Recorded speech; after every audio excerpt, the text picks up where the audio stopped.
Welcome. Let's discuss how we can take the following equation, which represents an ellipse, and write it in standard form. Well, let's remember what is the standard form of an ellipse. We have x minus h squared divided by a squared plus y minus k squared divided by b squared all equals to 1. When I take a look at the numerator of my first term and I take a look at the numerator of my second term, I can recognize that this is the type of result that we obtain when we complete the square. So that's going to be our strategy. Let's look at the equation that we were given and let's complete the square on two variables, on x and also on y. So let's discuss that process. Let's start by organizing the term in our equation. Let me write all those terms that have an x on it first. And then I'm going to write those terms that have a y on it next. And then this term of negative 39, it doesn't have neither an x or y, so let me move it to the other side of the equation. Let me add 39 to both sides. That's going to give me positive 39. If you want to complete the square on the variable of x, we have a problem. The leading coefficient of x squared, it's not 1. So how will we fix that? By factoring a value of 4 only on those terms that have an x on it. If we wish to complete the square on the variable of y, we do not have any problem to fix. The leading coefficient of y squared, it's already 1. So let me just rewrite that expression. Let me bring down the right hand side as well. Let's complete the square on x first.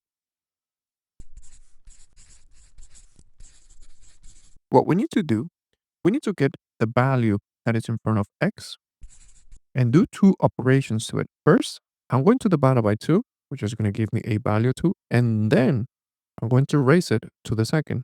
That's going to give me 4. And what we are going to do to this value, we are going to add it inside the parentheses with those terms that have an x on it. Now let's complete the square on y.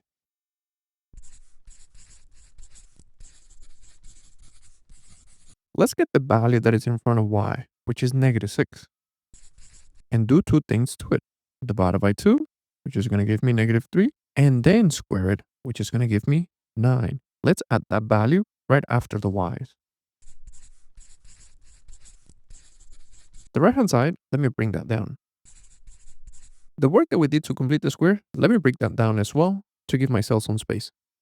Because now we want to balance out the equation. Well, here's a common mistake.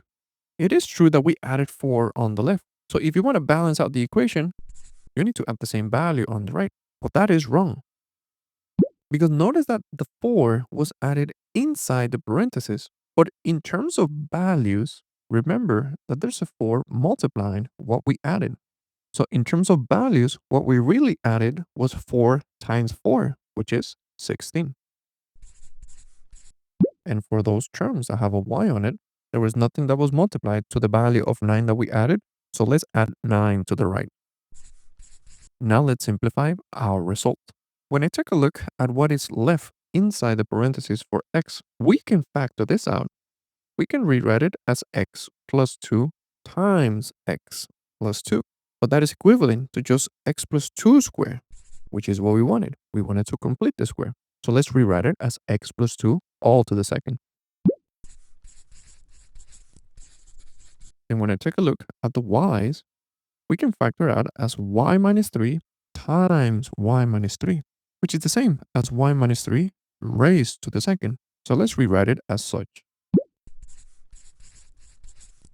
In the right hand side, let's combine those values. 39 plus 16 plus 9, it is equivalent to 64. But we are almost done. Because the standard form of an ellipse, our equation should be equal to 1. But right now, we have it equal to 64. So let's fix that.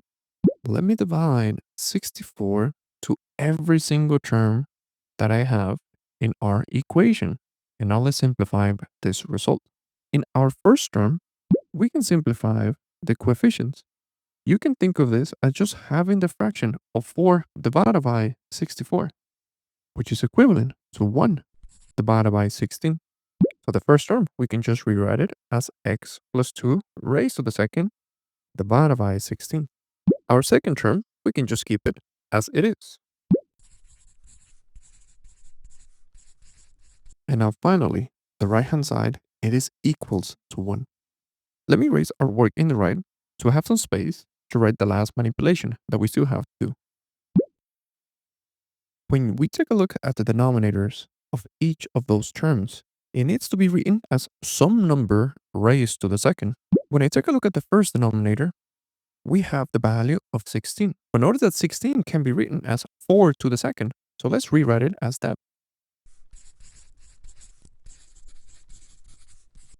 And for our second term, we have the value of 64.